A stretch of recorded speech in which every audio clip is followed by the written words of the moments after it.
The Legend of the Seven Heroes 2 is the second installment of a highly popular RPG series that follows a school-based storyline.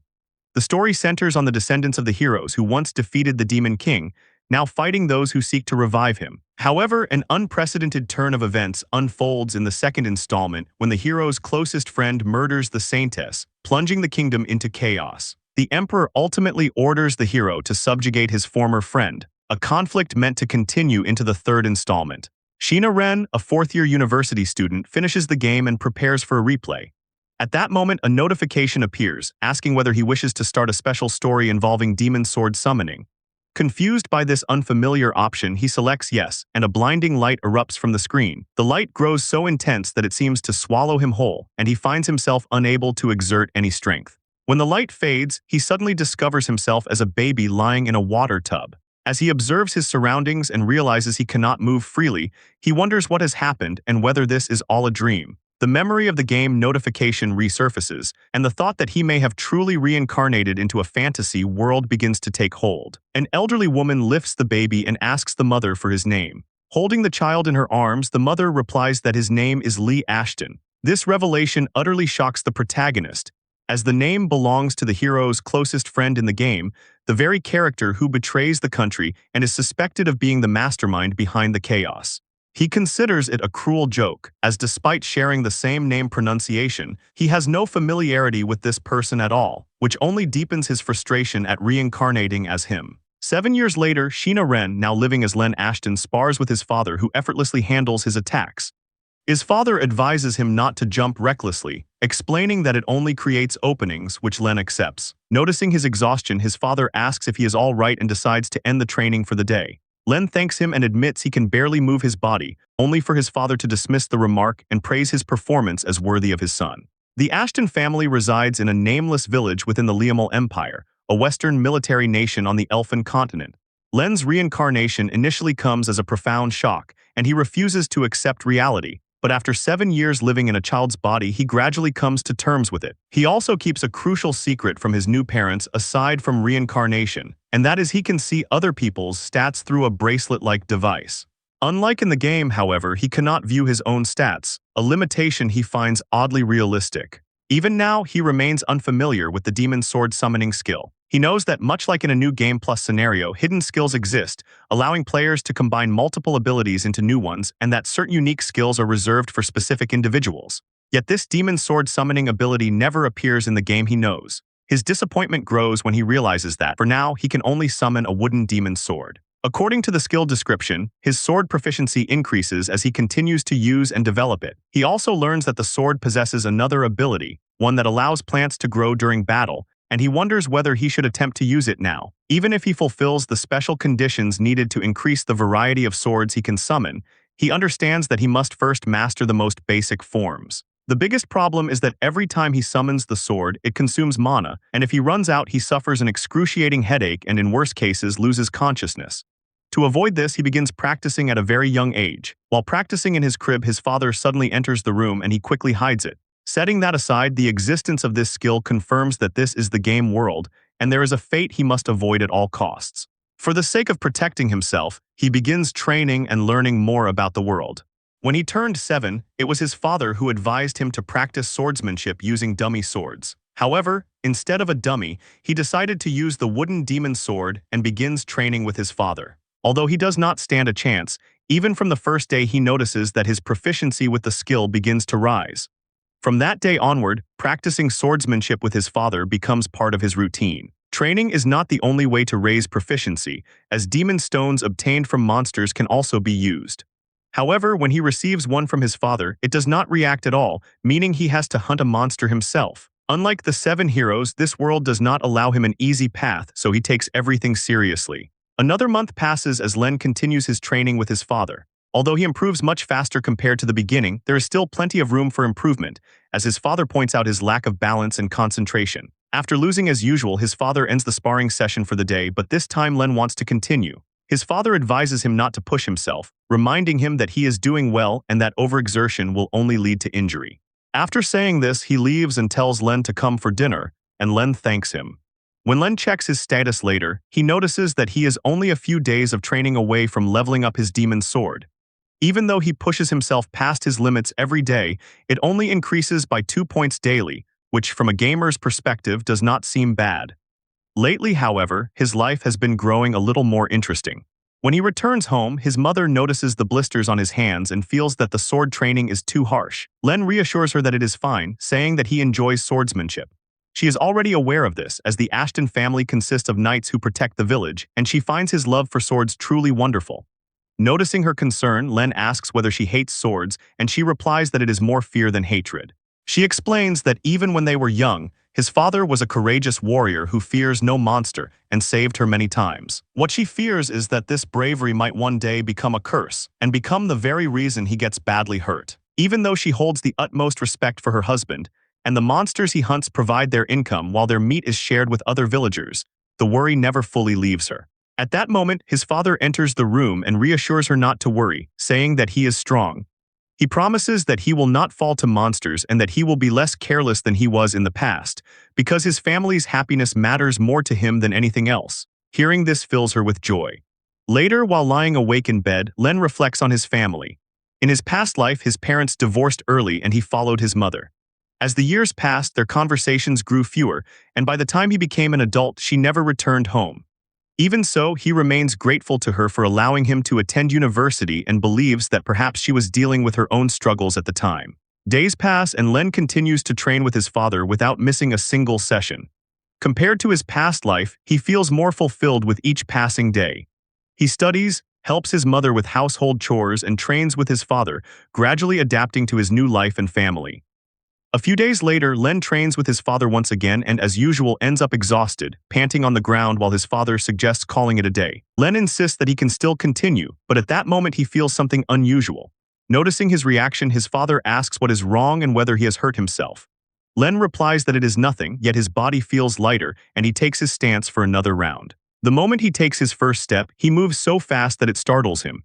He closes the distance in an instant and lands a strike on his father, who manages to block it. Len is shocked that he just did that, while his father is equally surprised by how fast he has become. Suspecting a sudden surge of power, his father tells Len not to stop and urges him to charge again. As instructed, Len swiftly delivers another strike, which his father blocks once more, though it is far stronger than before. Despite his confusion over the sudden change, Len keeps pressing forward while his father continues dodging, finding each strike increasingly difficult to block. Finally, one of Len's blows breaks his father's sword, leaving him stunned as realization begins to set in. As Len goes in for what would have been a finishing blow, his father retreats, dodges, and grabs him midair, shocking him completely. Brimming with happiness, his father realizes that his son is a skill bearer. Len is confused, and at that moment his mother arrives and asks what is happening. Noticing her, his father calls her milieu and with a smile while holding Len, explains that although he himself does not possess a skill, he is certain that Len's skill has leveled up, as it is the only logical explanation for his sudden strength. Indeed, when Len checks his status, his level has increased, granting him a boost to his physical abilities. His father believes Len should go to the capital and make a name for himself as a knight. Milieu finds the idea amazing and wonders what his skill might be, but his father points out that they do not have enough money to visit the church to have it identified. Len then nervously says there is no need to have it checked, as it is not harming him. His parents, however, find his lack of curiosity somewhat strange. Len explains that he has a different plan in mind, believing that revealing everything might create unnecessary trouble. He wishes to live a peaceful life in this quiet village. Instead of becoming a famous knight, he tells his father that he wants to become his successor here. He reasons that by hunting monsters together they can increase their income and help the village prosper, and more importantly, if anything dangerous happens, he can protect his father, a statement that surprises his mother. Over the past 7 years, Len has been happier than he ever was in his previous life, and he knows it is all thanks to his parents. Deep down, he understands that he is no longer who he once was and has fully accepted himself as Len. He expresses his wish for the three of them to live long and happy lives together. Touched by his words, his parents hug him, his father telling him to stop being such a brat. To Len, this feels like his life's second playthrough, and this time he intends to cherish every moment with his family. More importantly, to avoid a future filled with despair, he plans to live differently from the path laid out in the game. However, these dreams ultimately come to nothing. Despite his altered choices, he still ends up meeting the girl he was never supposed to encounter. In trying to defy fate and change the future, he only makes it more dangerous. All of this remains unknown to the current Len, who continues to enjoy his days with his parents. A few years later, in the northern city of Colossal within the Liamal Empire's territory, a beautiful girl sits alone on a bench, lost in thought. Noticing her, a knight asks if something is wrong, and she replies that she is simply bored now that her training is over. Hearing this, he looks ahead and realizes that all of his men have been defeated and are no longer qualified to serve as her practice partners. The girl then addresses the man as Vyaz and asks where he is going in full armor and whether something has happened in the territory. He replies that he has been tasked with patrolling the northwest part of the region, which she finds surprising, as it seems excessive to dispatch a knight of his caliber. Vyaz then reveals that he has been ordered to slay a troublesome beast that has recently appeared, a revelation that immediately captures her interest. Meanwhile, back in the village, 3 years have passed since Len first leveled up. Since his demon sword summoning skill reached level 2, he can see the requirements for level 3. However, his growth has been somewhat stagnant, as the next level requires a total of 1,500 points, and he has only managed to accumulate 658 points over 3 years.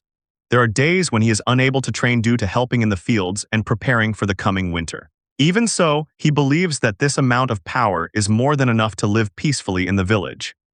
An elderly woman notices him and greets him, and he responds warmly, calling her Grandma Rig. She mentions that his father is boasting again, claiming that Len will one day become a great knight in the capital. Len replies humbly that he has no intention of leaving the village.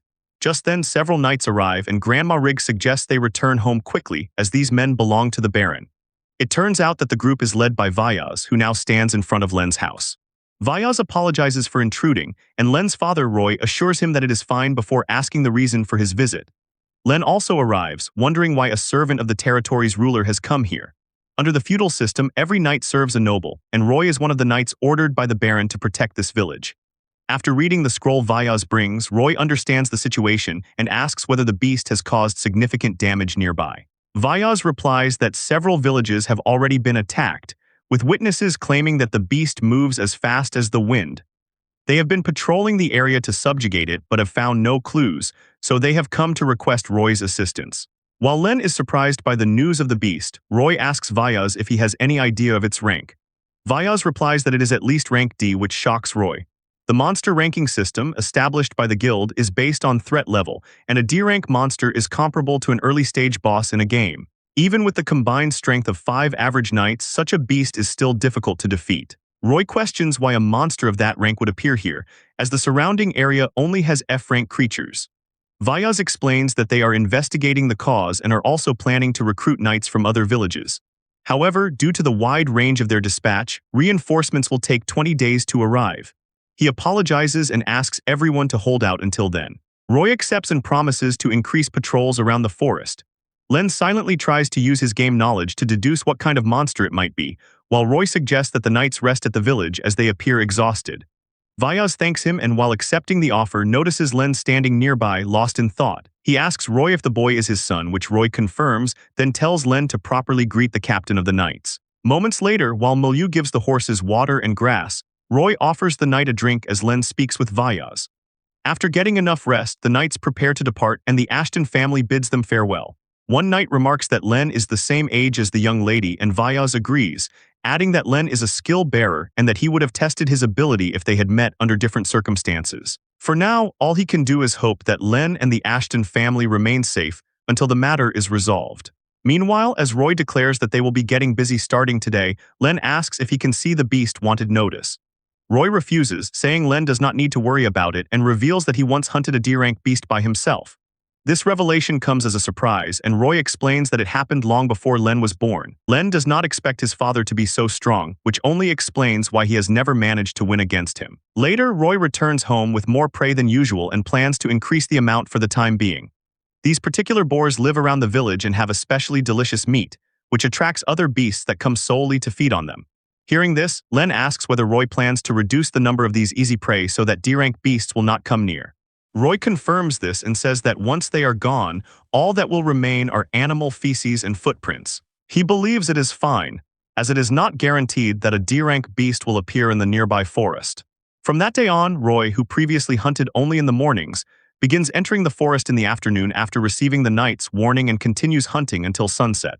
One day, as they bathe together, Len asks whether Roy thinks he is overworking himself and says that he believes it is time for him to start helping with the hunts. Roy agrees, but only after the current matter is settled. He apologizes for not being able to accompany Len in his sword training. Len says it is fine, noting that both of his parents are busy and that it would be a waste to let the meat spoil. Hearing this, Roy thanks him, while Len simply hopes that nothing happens. He has lived this peaceful life for 10 years and does not want to lose it. Soon after, Len notices that Roy has fallen asleep, which is natural given how tired he is, though Len tells him not to fall asleep during a bath. With this new routine, the days pass quickly until the night of the 10th day. Len, after bringing his mother some firewood, points out that it is getting late and that Roy has not returned yet. After a brief pause, Milieu replies that she will go check on him. Len suggests going with her, but she refuses, saying it is dangerous. He insists that it is too dangerous for her to go alone and that even if she tries to stop him, he will still follow. Len notices his mother's reaction as she stands without turning around and recalls her constant worry about Roy getting hurt. Eventually, they both enter the forest to search for him, though it is far too dark. Milieu points out the 2 torches placed on the bridge at the forest entrance and asks whether Len can hear the flow of water, telling him to be careful, which he acknowledges. She also tells him that they can only go as far as the bridge, as beasts roam beyond it. As they step onto the bridge, Milieu notices someone leaning against a tree. Thinking it might be her husband, she calls out and walks toward the figure. When the person turns, both she and Len recognize him as Roy and ask if he is all right. At that moment, a realization strikes Len as he wonders why Roy is resting in a place like this. Worried by what she hears, Milieu quickly runs toward Roy, and upon getting close, she is shocked. The light from the torch reveals that he is severely injured and breathing heavily, which shocks Len as well, and he calls out to his father in worry. While Milieu tells Roy to get a hold of himself, Len hears something behind him. Startled, he quickly turns around and looks, but there is nothing there.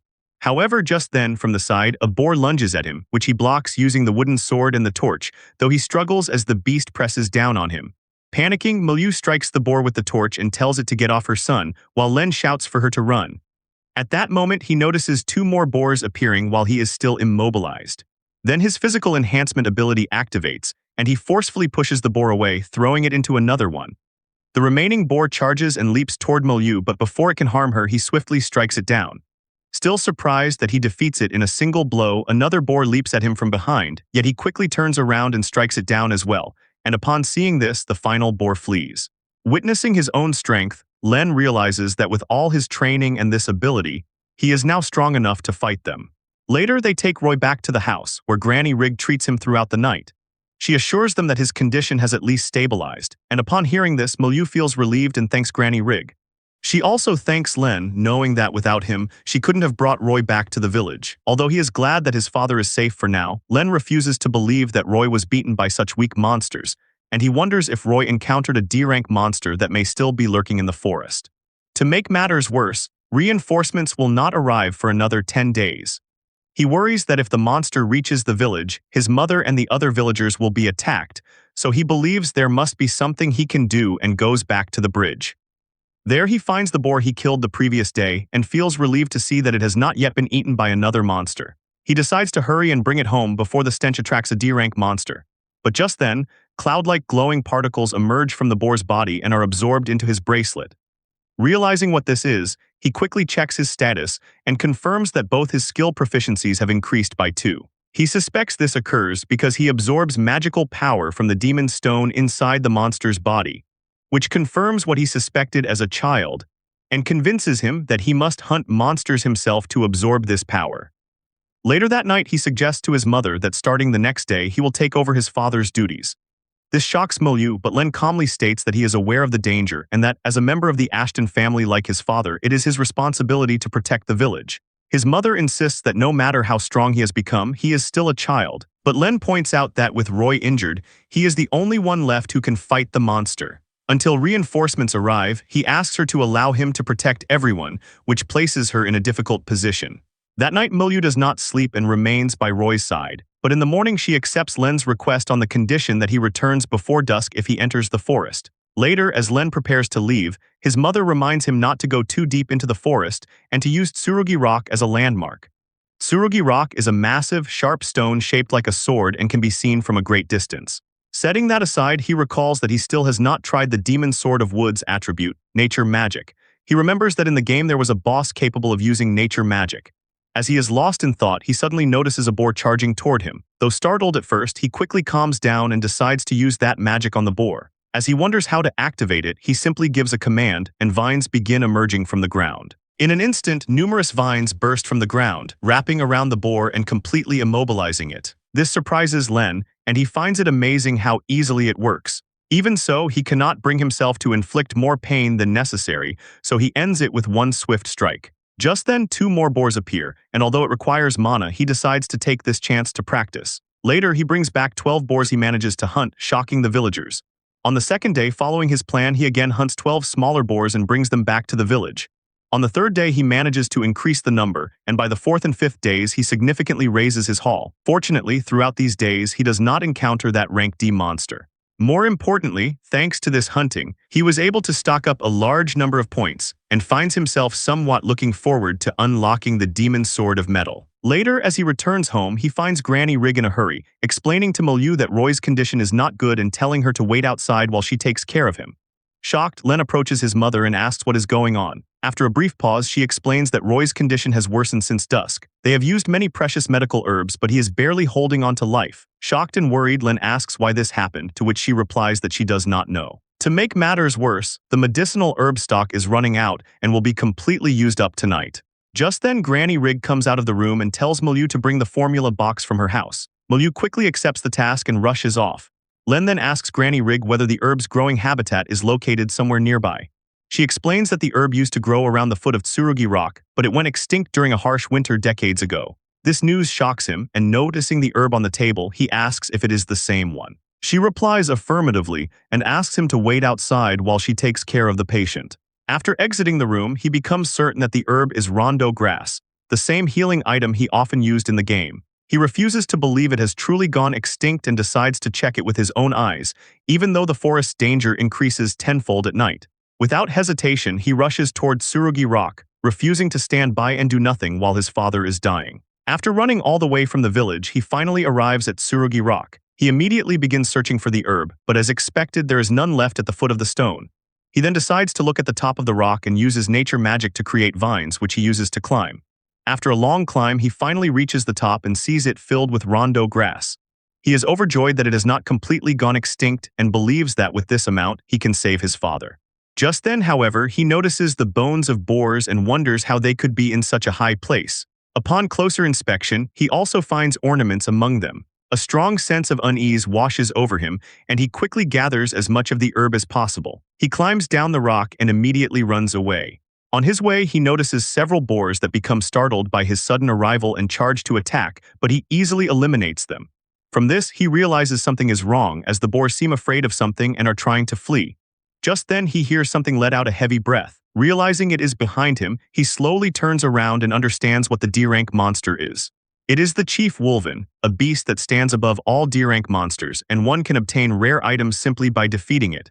Without wasting a single moment, he tries to run away. However, the Wolven is so fast that it instantly closes the distance between them, but before it can bite him, Len quickly jumps aside to dodge.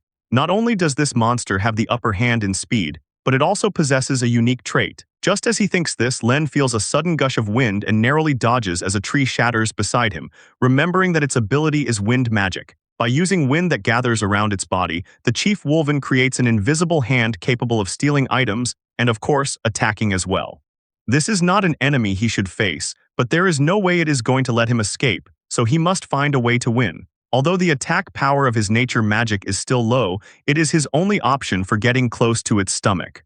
As he wonders how to strike its weak point, he suddenly notices that one of its legs is injured. He suspects that his father may have fought this monster and been wounded because of it. He realizes that by attacking its leg, his father managed to escape, and that same injury is the reason the monster has not attacked the village. Believing that his father has fulfilled his role as a knight, he knows he must not give up. Just then, the wolf howls and attacks with wind magic, prompting him to quickly use nature magic vines to block it. The attack slices through the vines, and he barely manages to dodge. The Chief Wolven then rushes into attack, but he quickly uses the vines again to immobilize it. After that, he leaps into the air and lands with the full force of his body to strike. However, his demon sword shatters from the impact, something that has never happened before. Confused, he wonders if he can summon it again as another counterattack approaches. He is indeed able to resummon the sword, but doing so gives him an excruciating headache, making him wonder if it is because he resummoned a broken weapon. At that moment, the Chief Wolven grabs him in its mouth and slams him into a tree. Seriously injured and completely unable to move, he covers himself with vines to prevent it from attacking for a short time. As the monster begins tearing through the vines with its jaws, he realizes he will lose consciousness at this rate. He then remembers the herbs in his pack that he could use to heal, but the image of his bedridden father comes to mind, and he decides against using them, knowing that in the worst-case scenario, they might not be enough to save his father. Just then, he remembers that there is still one weapon left he can use. He cuts open the vines and releases a smokescreen to escape. However, he does not get far before the chief wolven catches up to him. He uses nature magic to bind the wolven, even if only for a moment, but he cannot maintain it any longer because he has run out of mana. At that instant, he notices the 3 boar corpses he killed earlier and rushes to absorb their magic power, as he is only 3 points away from unlocking the demon's sword of metal. But just then the wolven chief roars as it catches up once again, and this time Len throws his wooden sword, which the beast easily dodges. However, the throw is only a feint, as he uses the last bit of magic stored in the sword to detonate nature magic that binds the wolf. With this brief window of time, he quickly absorbs the 3 boars' magical power, and leveling up to Demon's Sword of Metal, he begins summoning the blade. At that moment, the wolven chief lunges forward, aiming to bite through his entire body, but by then the Demon's Sword of Metal is fully summoned, and he uses it to stab the wolven chief from inside its mouth straight through its head, killing it instantly. For the first time, he successfully summons the Demon's Sword of Metal at the perfect moment, and he is surprised by his own timing. After the wolven chief is defeated, his bracelet begins absorbing the creature's magic stone. However, his body is completely exhausted, leaving him unable to move as he tightly grips his bag, thinking about his mother and father. Just then, he hears the sound of horse hooves and people approaching his direction after hearing the beast's final cry. Before losing consciousness, he recognizes the figures as the knights who were with Vyas. The knights rush straight to Len, leaving a few men behind at the monster's corpse, and without wasting a moment, they hurry him back to the village. Shortly afterward, they arrive at the Ashton house and begin pounding on the door. When Milieu opens it, one of the knights apologizes for the lack of formal greeting, explaining that they cannot spare even a moment as they bring the child inside. Milieu becomes terrified upon seeing Len unconscious in the knight's arms and immediately asks what happened. The knight explains that they arrived to find Len unconscious but otherwise fine, desperately clutching his bag, suggesting that something important must be inside. When she opens the bag, she finds it filled with rondo grass, the same herb her husband desperately needs. Realizing that Len went into danger for his father's sake, she hugs him tightly as tears fall. A few days later, the knights return to the northern city of Colossal and report everything to Vyas. Vyas is surprised to learn that Len defeated the wolven chief on his own, and the young lady nearby hears the entire report as well. She finds the idea of a boy single-handedly defeating a D-rank beast deeply intriguing. 2 months later, after fully recovering, Len returns to the peak of Tsurugi. That day, his stats have improved significantly, and among the swords he receives is the Demon's Sword of the Bandit, which resembles finger armor more than a traditional blade. He didn't expect to receive another sword after defeating the wolven chief. He comes to the peak to gather herbs as well as retrieve the ornaments he saw 2 months earlier, and once he has them, he begins his descent. As he heads down, one of the knights left behind by Vyas asks why Len did not call for him upon entering the forest, especially since he has not fully recovered. With a troubled expression, Len apologizes. Setting that aside, he thanks the knights, noting that he survived only because they arrived faster than expected. The knight replies that Len's gratitude makes the rush worthwhile, though they are even more surprised by his strength. The knight then notices the bag and asks about it, and Len explains that it contains the treasure hidden by the wolven chief. He reveals his plan to sell the items and use the money to help the village, but asks about the matter of taxes. The knight explains that this reward serves as a tax exemption for the year, as the wolven chief's raw materials include extremely valuable medicinal herbs, which the lord is purchasing at a price slightly above market value. Len finds the news astonishing, realizing that the village should be able to prosper for decades to come. Later, they arrive at the house, where Roy mentions hearing about the treasure and says he is proud of how much Len has achieved. Len, however, gives the credit to Roy, saying he could only defeat the beast because it was already injured. Hearing this, Roy comments that Len is as selfless as ever and asks if there is anything he wants. Len asks his father for a large spherical stone, which he is certain is the Celsha Pearl, an item extremely rare even among wolven chief drops. He then also presents his bracelet as part of the treasure and asks if he can keep it as well so he can wear it openly. Roy agrees to everything, though he adds that Len acted recklessly and caused him great worry as a parent. However, he also acknowledges that Len put his life on the line to protect everyone. After such a long time, peace finally returns once again to the nameless village. A few days later, as usual, Len helps his mother with the laundry when he notices someone sitting in a tree near their house. As he approaches, he realizes it is a girl around his age and wonders who she is, as she does not appear to be from the village. Noticing him, the girl turns and asks if he is Len Ashton. He replies affirmatively, yet for some reason he cannot shake the feeling that he has seen her somewhere before. The girl then takes out 2 swords and, tossing one to him, asks about his injuries. Len sets the laundry bucket down and replies that his wounds are healed, and while asking how she knows him, he picks up the sword as the girl suggests they begin. In an instant, she closes the distance between them and forcefully thrusts her sword at him. Len blocks the attack with ease as she continues her assault, and the confused Len continues to defend himself. She finds it incredible that Len handles his sword so well despite having fallen behind. He understands her amazement but asks why she is suddenly doing this. She tells him not to worry, explaining that the blade is dull, though that was not his concern to begin with, and learning this, he wonders if she planned this match from the start. Finding the situation far too troublesome, Len decides to end it before either of them gets hurt. He blocks her next strike and, grabbing her arm, pins her down, announcing his victory. Flustered, the girl points out that he is too close, something he did not intend, so he quickly backs away. She then asks for one more match and tells him to steady his sword. When he asks if she is truly going again, she replies affirmatively, saying she has not admitted defeat yet, which makes him wonder what in the world is going on. Just then, Vyaz and the other knights arrive at the scene. Addressing the girl as princess, Vyaz asks her to stop, while she questions why he is there. Though slightly annoyed, she decides to explain everything and first offers a small curtsy. She then takes out a letter, stating that as a representative of her father, she has come with a message for the Ashton family. She mentions that her father speaks highly of the Ashton family for their triumph over the Wolven chief, and has expressed great expectations for Len's future. Hearing these details, Len begins to realize who this girl is. She introduces herself as Licia, the saintess of white. This revelation utterly shocks him, as she is the very saintess whom the Len from the game had killed. The knights then humbly ask Licia why she proceeded alone without their knowledge and, more worryingly, without an escort, to which she replies that they were taking too long of a break. Meanwhile, Len is lost in thought, wondering why the girl he is supposed to kill in the game is already here, and so much earlier than expected. Later, she chats with Roy while the other knight is taken care of by Milieu. After conversing with Roy, Licia and Len are left alone, having some tea while he wonders how things turned out like this. In the game, she does not join the protagonist's party, as she is considerably strong, and the other main character does not even match her unless they raise their level. She is also highly popular due to her exceptional appearance, and since she cannot be romanced in the game, she is referred to as the unconquerable heroine.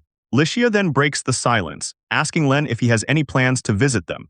She came here to see his ability in person, and after sparring with him, she is convinced that he is not only strong but also courageous. Despite being suddenly matched against her, his decision to pick up a sword without hesitation is enough proof for her. He feels a bit irritated upon realizing her motivation for challenging him to a duel. He heard from the knight that this village is located on the colossal frontier and that it takes 10 days to reach it from the city. So he had thought that as long as he stayed holed up in this remote village, he would never encounter the feudal lord's daughter. Yet she comes all this way of her own accord just to spar with him after hearing about the chief Wolven. He explains to her that she overestimates him, because his father had already injured the chief Wolven, so it was not solely his own ability that led to the victory. He also points out that he did not even use proper technique, so he believes he does not have the courage she speaks of. She responds by telling him not to be so humble, saying that if it were anyone else they would have boasted about their strength, and she finds him different from the noblemen who are all talk. That is why she wants him to come to Colossal with her no matter what, so they can spar whenever they want. He realizes she enjoyed their fight, and judging from their spar, he can tell that she is a hard worker. Licia notices that he has been distancing himself from her and asks him if he perhaps does not like her. He denies it, explaining that if he left, he would leave his father alone to deal with everything, and if another beast were to appear, the village would be destroyed. He also adds that he likes this village life and never thought of living in the city. Hearing this, she understands his reasoning, but in her mind, she refuses to give up on him. As the sun sets, Licia decides to stay the night at the Ashton house and they have dinner together. After dinner, Len is petting the horse when a sword is tossed at him. Realizing it is Licia, he asks if this is supposed to be a post-meal workout. She playfully replies that it is and assures him that she has obtained permission from Vyaz and his parents. Len finds this troubling, wondering how she persuaded Vyaz. As he goes to pick up the sword, he realizes that he does not have to, but Licia says that if he does not, she will extend her stay. Hearing this, he quickly picks it up, nervously saying that he just happens to be in the mood for sparring. Seeing his reaction, she feels a bit sad and asks why he goes this far to reject her, though she believes he has his reasons. However, she wagers that if he loses, he will have to reveal that reason as well as come to colossal with her. Hearing this, Len nervously asks what happens if he wins, to which she replies that in that case she will come to this village instead, which is a lose-lose situation for Len. Just then, after giving him a half-warning, she closes the distance between them and strikes, which he blocks. She continues attacking, but he effortlessly dodges each blow. Surprised, she asks him how he manages to block her when she attacked so suddenly. Ignoring that, he asks her why she is so fixated on beating him in the first place, to which she replies that it is obvious she hates losing. As the saintess of white, she cannot afford to lose to a boy her own age. Hearing this, he says he does not understand how being the saintess relates to the matter. She explains that her skill as the saintess of white grants her proficiency in swordsmanship and the ability to cast sacred magic, and thus losing despite having all these advantages leaves her terribly frustrated. She then declares that she is getting serious and delivers a powerful strike, which he blocks as well. Noticing the weight of her attack, he realizes that Licia has become far faster and stronger, which must be due to her use of sacred magic. From what he recalls, sacred magic combines the power of white magic which heals wounds, with holy magic which counters undead curses and detoxifies poison, creating a powerful force that can both buff party members and enhance combat. In short, sacred magic, swordsmanship, and enhanced physical abilities are unified into the Saintess of White's skill set, making her extremely strong when she uses it. He asks her why she did not use it earlier. She replies that she could have, but she would have been scolded if she had used it without Vyaz's permission. Realizing that she has received permission this time, he believes Vyaz spoils her too much, but since the duel is becoming serious, he decides to hold his ground. As she begins attacking with greater force, he swiftly blocks every strike without missing a single one. Now accustomed to her movements, when she commits fully to a thrust, he steps back, shifts his position, and places his sword at her neck. He admits that she is strong, but compared to the wolven chief, she is nothing. Irritated how easily he got her, she quickly retreats and slashes vertically, which he dodges effortlessly. He then locks the arm wielding her sword and once again places his blade near her neck. This shocks her, and in her irritation she slashes at him again to break free, continuing to swing her sword and refusing to admit defeat. However, Len decides not to waste any more time. He redirects her leg with his sword, spinning her off balance, and before she can recover, he brings her down and pins her to the ground with his blade pressed to her neck. With that, he declares his victory while she remains too stunned to respond. Muttering that there is no way, she swings her sword again and he lets her escape, but she still insists that she has not lost yet, which confuses Len. At that moment, they are both startled by the sound of clapping. It comes from Vyaz, who praises Len for possessing such incredible skill at his age and for defeating Licia even when she uses sacred magic. Seeing this, Vyaz is reminded once more that this young man single-handedly defeated the wolven chief, and he suspects that in addition to Roy's training, Len must have exerted a great deal of effort to become this strong.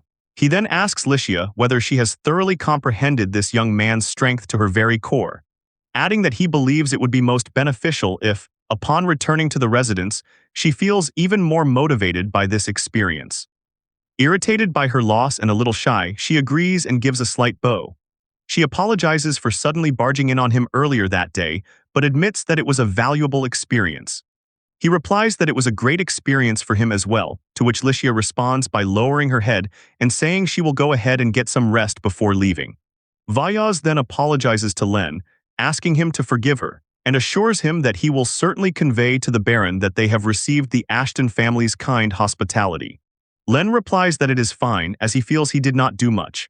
Vyaz counters that he did, explaining that even her subordinates, let alone someone Licia's age, cannot compete with her, and that she has grown complacent, making this a good eye-opener for her. Vyaz adds that, if possible, he would have liked to stay a few more days and let the two of them continue sparring, a thought Len dislikes even considering. However, Vyaz admits that they must set out tomorrow, as Licia was only able to come to the village after negotiating with her father to undertake several tasks. When Len asks about this, Vyaz explains that she has been tasked with visiting the surrounding villages on the Baron's behalf to calm the unrest caused by the recent turmoil. Learning this, Len finds Licia amazing for being able to act as the feudal lord's substitute at such a young age. This, however, is to be expected, as in the game she excels in both military and literary arts and achieves top grades at the academy. Even so, he still finds her somewhat overbearing and difficult to understand, yet believes she is a straightforward and good person deep down. Despite this, he wonders how things ended up the way they did for her in the game.